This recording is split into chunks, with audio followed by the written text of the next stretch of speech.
Welcome to Health and Veritas. I'm Harlan Krumholtz. And I'm Howie Foreman. We're physicians and professors at Yale University. We're trying to get closer to the truth about health and healthcare.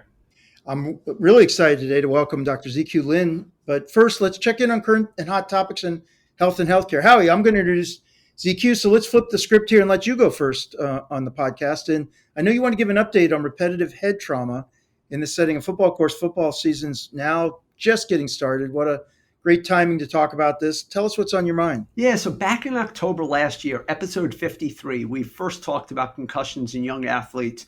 And then we were fortunate in April on episode 75 to have Dr. Michael Alasko of the Concussion Center and CTE Center at Boston University. And my take-home messages from those podcasts and our discussions were, one, repetitive head injuries don't have to cause concussions to cause real harm. Two, repetitive head injuries may cause meaningful and permanent brain injury, leading to permanent behavioral and cognitive changes, often associated with the pathologic diagnosis of what we call chronic traumatic encephalopathy or CTE. So fast forward to this past week when a report comes out of JAMA Neurology, led by Dr. Alasko again, reviewing brains from 152 deceased young contact sports participants. What's young? What was young? I think 32 and under. I think 32 is the uppermost age.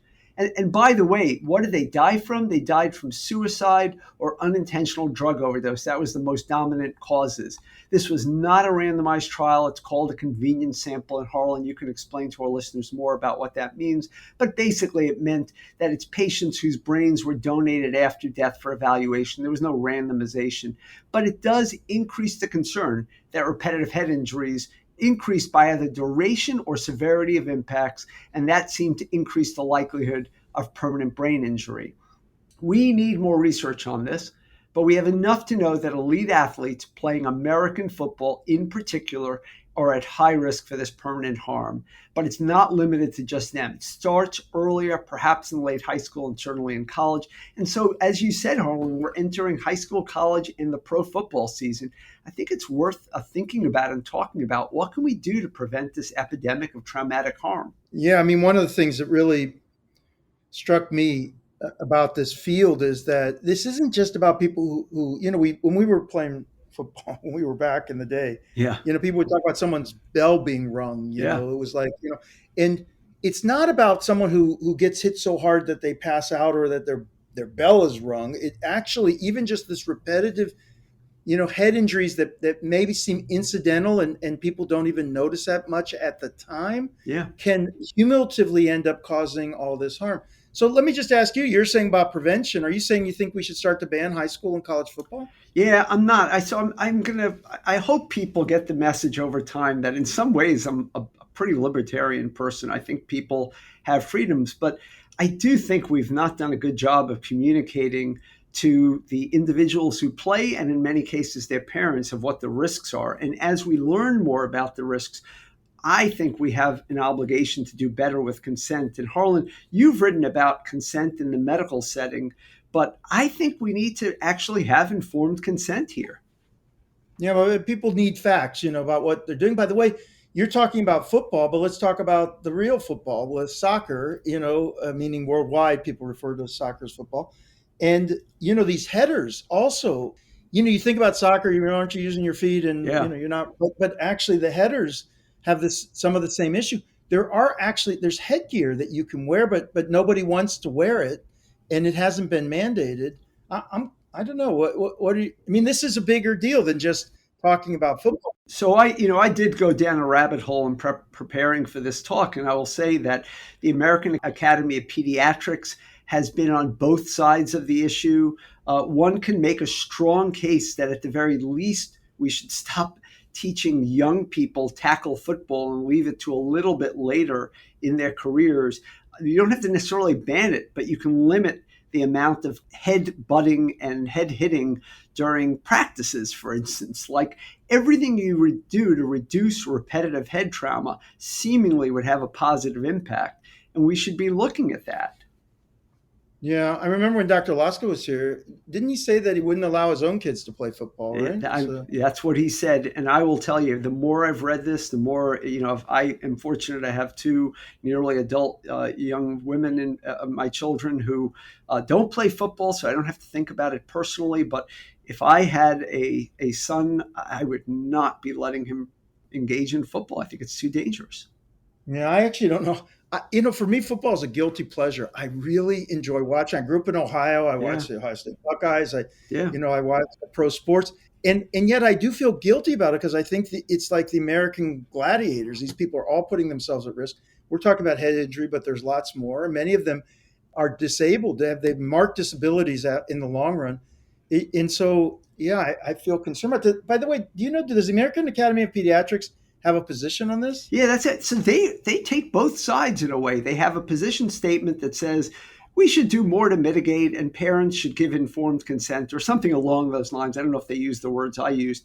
But then there's a separate paper a year later from a group of very respected pediatricians who basically say the American Academy of Pediatrics is talking out of both sides of its mouth. If you believe the science, you can't be saying, okay, it's okay to do it, but just make sure parents know how dangerous it is. Yeah, yeah. So more to come on this, but let's just say for many places in the country, football is religion. It's akin to religion, and it's so embedded in the culture. And as you know, economically, Yeah. the NFL is a powerhouse. It's the And number high school and one. college football are big business. Exactly. Yeah. So look, I'm not saying ban it, but boy, I do think that there should be more of a national conversation about it. Yeah, totally agree. Totally agree. Yeah, that's great, Howie. So hey, let's get to our guest, ZQ Lin. Howie, I'm really excited today to introduce our guest, Dr. ZQ Lin, who works with me at CORE. Let me just get you the basics. He's the Senior Director in Healthcare Analytics at the Yale New Haven Hospital Center for Outcomes Research and Evaluation and a Senior Research Scientist at the Yale School of Medicine. He has over 2 decades of experience analyzing healthcare data to support quality measurement and improvement. He's led numerous analytic projects funded by many of our national federal agencies. He has in-depth expertise in healthcare data, including claims, registries. You name it, he's one of the top experts in it. Just to give you a sense, he receives undergraduate master's degrees from Beida, from Peking University in China. You should know it's one of the top universities in China. Getting into it's almost impossible. Only the very best get there. He was one of those. And then he came to the US and got his PhD degree from Stony Brook and joined us at CORE in 1997 and has been with us for 26 years. And let me just tell you the real deal. He's one of the people I respect most in the world. He has such deep integrity and remarkable wisdom. He's one of the world's leading authorities in measuring healthcare quality and has contributed so much to the current state of US healthcare quality measurement systems. He's kind. He's a wonderful mentor and leader. Everyone who works with him, has utmost respect for him. He cares deeply about improving the world. And he's a wonderful family man. He sets a great example for all of us. He's been my partner at CORE for all these years. And let me just tell you, I couldn't have even participated in groups that accomplished a fraction of what we've had without him. So ZQ, let me first say to you, thank you. Thank you for being part of my life. Thank you for being part of my teams. We're so lucky. I'm so lucky to work with you, and I'm so grateful that you joined us today. You know, I talk about quality measures all the time. I've listened to Harlan talk about quality measures all the time, but and we talk about it on the show frequently. But I don't think I at least understand like the depth and complexity of quality measures and why they're so important, but also why they're so difficult to create and then measure. Can you give us a little sense? What are quality measures and why do we care about them? So I think I can use, let me put it this way, two graphs capture my thinking on this issue. And I've been using these two graphs to explain to new team member about what is quality measure, why they are important. The one graph I use is from 1998 JAMA study. I think Harlan will know that study. I think the title is called National Use and Effectiveness of Beta Blocker for treatment of elderly AMI patient. So the heart attacks for heart attacks. Yeah. Heart attack. Just for we have a lay audience. Yeah. Keep going. So one of the key findings is that all the patients who were prescribed beta blocker at discharge had a better survival rate, right? That's good news. You can treat patients with this medication. But another finding was striking. That's what the graph captured. The graph is US map. So for each state, we have the number of prescription rate for beta blocker for ideal heart attack patient, right? And then if you look at the map, it was colored based on the rate for each state. And then you see all kind of color indicating wide variation across US state. I remember the highest state, probably highest 5 state, the prescription rate is in the 70.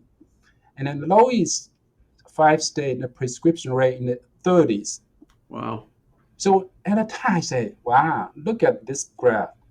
I would think anyone look at the graph would say, we need to do something about it.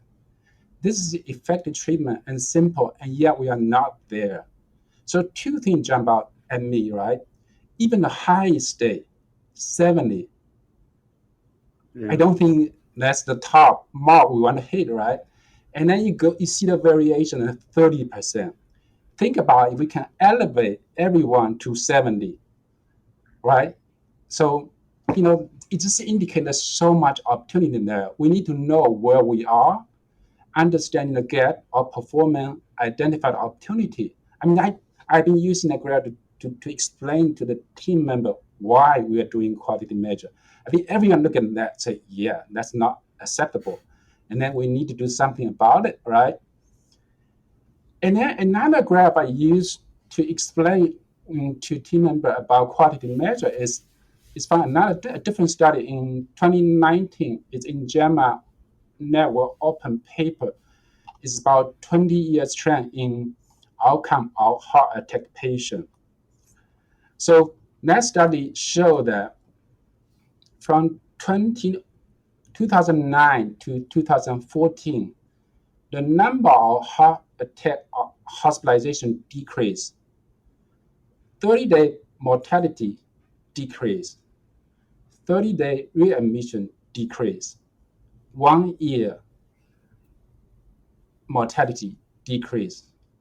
And to me, when I look at that, wow, that's what we should shoot for, right? And that's pointing to what is desirable and, more importantly, achievable outcome. So the graph the one of the graph jump out at me is that we show the mortality rate for about 4,000 hospitals in 2009, and we see another. So there's curve, kind of bell curve for 2009, and then another curve for 2014. If you look at the graph, the 2009, the bell curve centered around 20%. And then 2014 bell curve centered around 12%. Now you shift the whole curve from 20 to 12. That's huge improvement. Not just that, if you look at the curve, you also see the curve for 2014 is much narrower, that indicating the variation among hospitals decrease. And to me, what we want is high quality of care for everyone, everywhere. Doesn't matter which hospital you go to, you should get a good care. So I thought that's captured my thinking. Yeah, I think those are really great examples. I mean, in that first example, we have an effective medication. We looked at people who had no contraindication, were ideal candidates for this medication. And there were so many people who weren't being prescribed it in the 1990s. And then, like you said, you fast forward ahead in a period where we were focusing on improving that quality. And by the way, that quality improved a lot. By the time you got to 2010, it was more than 90% of people were on these drugs because of a lot of work that a lot of people around the country did. These measures helped stimulate and catalyze. And then in a period of 20 years where there wasn't a new treatment that came out, but just improvements in quality, there were dramatic reductions in death rates, dramatic reductions in hospitalization rates that I believe were really attributable to the fact that we were just delivering care more effectively, not that we had new miracle treatments. And it was introducing this idea that how we practice medicine can be it's such an important influence on how people do beyond like touting some new medication or breakthrough. we have to have breakthroughs in the way that we work so that we don't let anyone fall through the cracks. And ZQ played such an important role in our ability to do this. So I want to just pivot to one thing, ZQ. So we are, I think, we can be so proud of a lot of those accomplishments. There was one measure we did that became quite controversial. For you and me, we thought it made so much sense. It was readmission. CMS came to us and said they wanted to start measuring costs of care. We said, if you measure cost in isolation, it's not going to be very helpful. But how about readmission? Lots of people go home from the hospital, and we discovered even 1 in 5 people with heart failure end up back in the hospital within 30 days.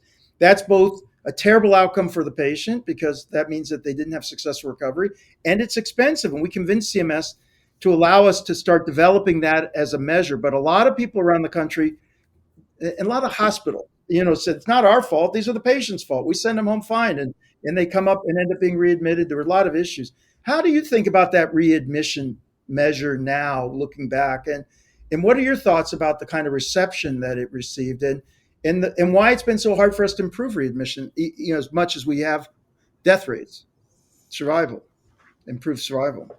Yeah, I think we did get a lot of pushback on readmission measure, right? I think I actually had a good story to share. Right after the first, I think 3 readmission measures were publicly reported, I went to Narragansett, Rhode Island, stay in a bed and breakfast. So in the morning when I had breakfast, there's an older lady there. So she asked me what I did. I said, I'm doing all this quality measure development. And it's so interesting. She was an older patient. So, I heard about readmission. So I was so surprised to learn that about a quarter of patients will be back in hospital within 30 days. She said, I thought that's really high number.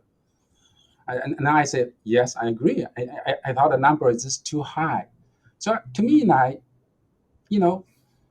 there's a force. It's as forced dichotomy. People want to put us in the opposing camp to hospital. I think we are in the same camp. We are all trying to serve patient well. Now, even when we work with CMS, right, we're not just to make CMS happy. We want to help them do a better job serving our country's patients. I think no one will deny 25%, 30-day readmission rate is acceptable. We need to do something about it. And it is true, hospital, they cannot be responsible for every readmission. But I think we will agree there are a lot they can do, right, to reduce readmission. Think about medication reconciliation, discharge disposition, instruction, how we prepare a patient, how we help to transition patient. Even I have seen some hospital, they became aware some rehab facility, some nursing home, they were not doing a good job. So they make a point not to sending patients to those places. So there are a lot of places that a lot of area the hospital can do. I also remember one time in a conference, someone mentioned, you couldn't hold hospital responsible for readmission.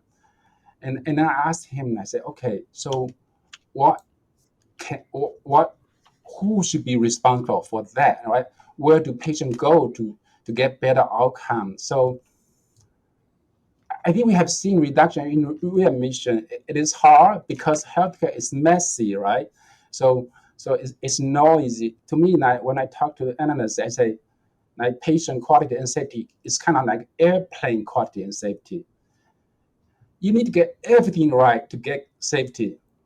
It only took one part to go wrong to fail the whole thing. So I think when we develop measure, we need to focus on patient outcome.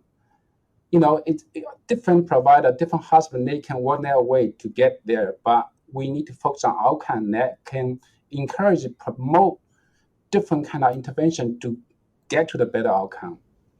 The paper you talked about, mortality after heart attack, is actually a paper I show in class every year because I think it's so important and it's so graphical, and hopefully we'll link it on our website so our listeners can look at it. But it really is compelling. It gives me a lot of hope about what can be done. Is there another area of healthcare right now that gives you a lot of hope that you think we're going to make a big impact through the quality movement? I think digital health. people complain about number of measure. My response is say, okay, we need more measure. So people will be really surprised. I say more measure, but more useful measure, more timely measure, less burdensome with EHR data, with computational facility and capability. I think we can do that. I think it's this new type of measure that leverage like better healthcare data, more timely data, and then you better sooner feedback to provider. So it's not a measure should be part of the learning healthcare system. It's not an isolated reporting. It should be we should be able to gather information out of the system, provide feedback to provider right away, and they can act on it. So I think the future it's just there's so many potential.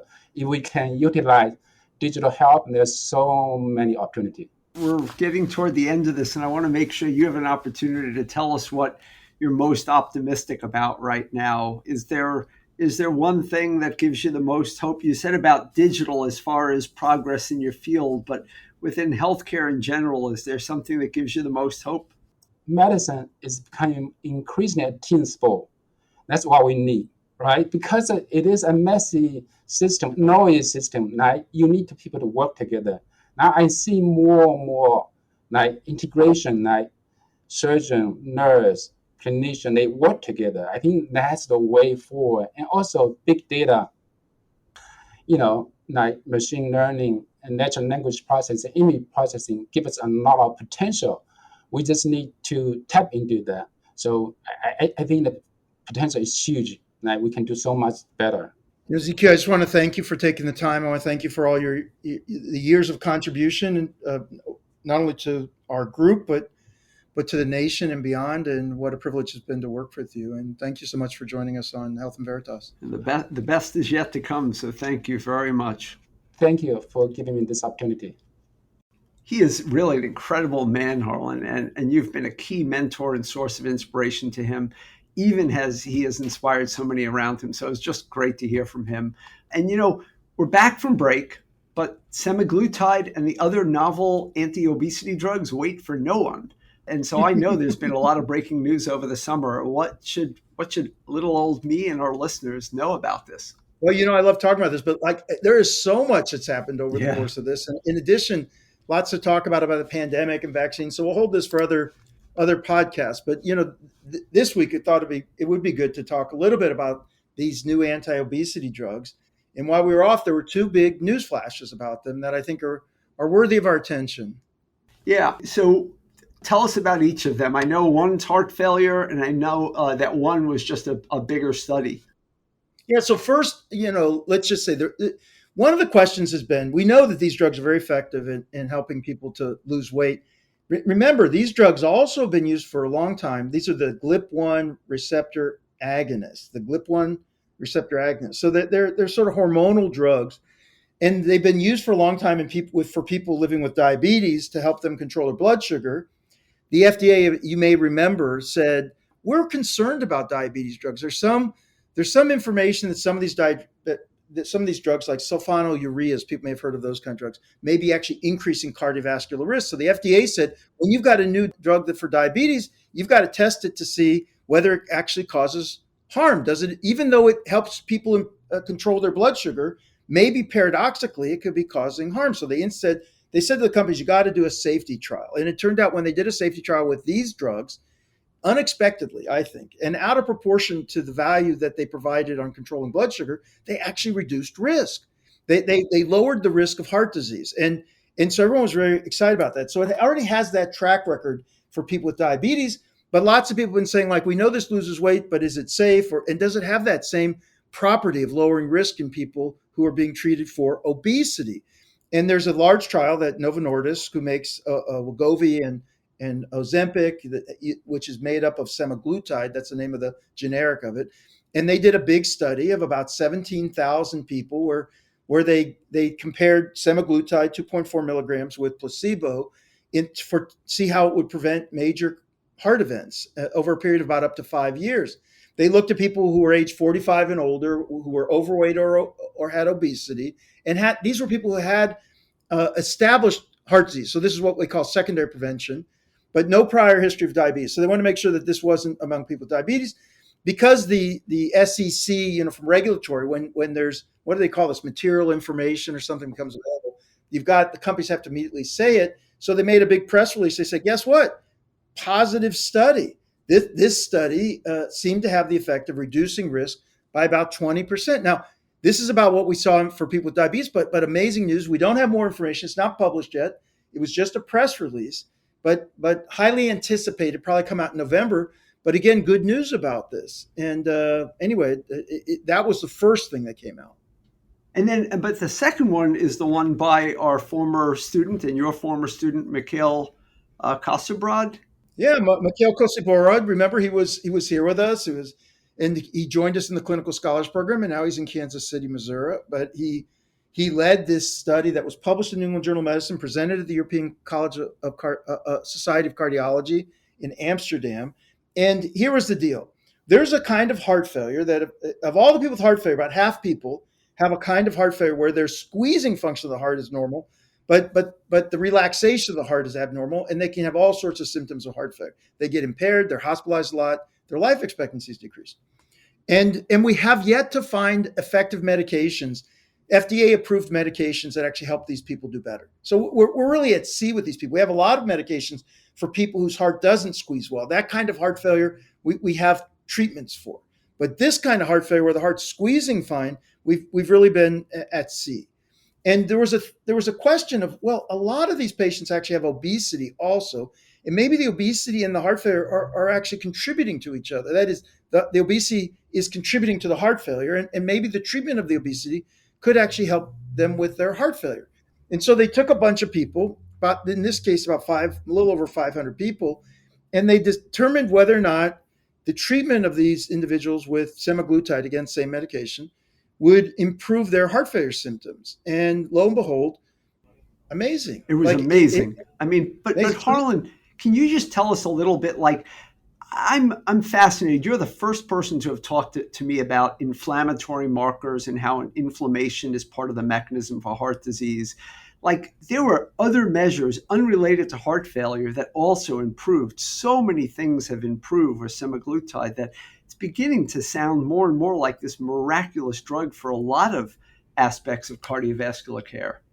Well, so just hit on that for a second. So we know this C-reactive protein is an indicator of the body's inflammation, and the mean change in the CRP level was a decrease of 43% with semaglutide versus about 7% with placebo. By the way, the weight dropped about 13%, in the people on semaglutide, and only about 3% in the other group. Huge. So there was weight loss, there was decrease in inflammation, there was improvement in heart failure symptoms. Look, I think about these meds, you've heard me say this before, I don't think about them as, hey, I can look better, or even just as weight loss drugs. I think these drugs do treat obesity, but are promoting health, they're reducing risk. And I think as we learn more, obesity is associated with about 200 different diseases. And, there's going to be lots of potential for marked benefit when obesity is concomitant with other conditions, or when it may be ultimately a risk factor for future conditions. Then that doesn't even count that if actually we start treating obesity in our society, we might decrease the number of hip replacements that need to be done, the knee replacements. There's a whole bunch of stuff here. So anyway, I'm guarded, always guardedly optimistic. I think we need to continue to monitor, see what happens when millions of people are treated. But I think this can be one of the remarkable interventions of our time to address something, obesity, which I don't think is a lack of will or willpower. It's a metabolic condition many people have in the context of our current society. And I think it can be treated, and the potential here is for marked benefit. Yeah, and we're going to have Anya Yashtrabov as well as a bariatric surgeon on over the next few months as well. So this is not going to die out. It's an important topic to talk about. And, the Inflation Reduction Act Medicare negotiation on these drugs is going to keep bringing this up again, because I think either next year or the following year, Medicare will add those drugs to the list of drugs that they will negotiate down the price and make it hopefully more accessible and affordable. Yeah, because we definitely have to be focusing on access and making sure that this doesn't increase disparities. And yeah, there's a lot here to to dig into. And by bariatric surgery, I wonder if it's going to persist because, we'll see. Lots of people would rather take the medications than have surgery, I think. You've been listening to Health and Veritas with Harlan Krumholtz and Howie Foreman. So how did we do? To give us your feedback or to keep the conversation going, you can find us on Twitter, X, or LinkedIn if you'd like. Yeah, we're still talking about Twitter and X and Musk. But anyway, for right now, I'm at HMKYALE, at HMK Yale. And I'm at the Howie. That's at THEHOWIE. You can also email us at health.veritas@yale.edu. And let me just say to our listeners, please feel free to email us ideas, topics that you want us to answer, questions that you have, and we'll do our best to answer them. Aside from Twitter and our podcast, I'm fortunate to be the faculty director of the healthcare track, founder of the MBA for Executives program at the Yale School of Management. Feel free to reach out via email for more information on our innovative programs. You can check out our website at som.yale.edu/EMBA. Health and Veritas is produced with the Yale School of Management and the Yale School of Public Health. Thanks to our researchers, Ines Gil and Sophia Strumpf, and to our producer, Miranda Schaefer. Amazing as always. Thank God for them. They make a huge difference, and really, we're so glad to have them back as they start their junior year for Sophia and Ines and Miranda always. For sure. Talk to you soon, Howie. Thanks, Harlan. Talk to you soon.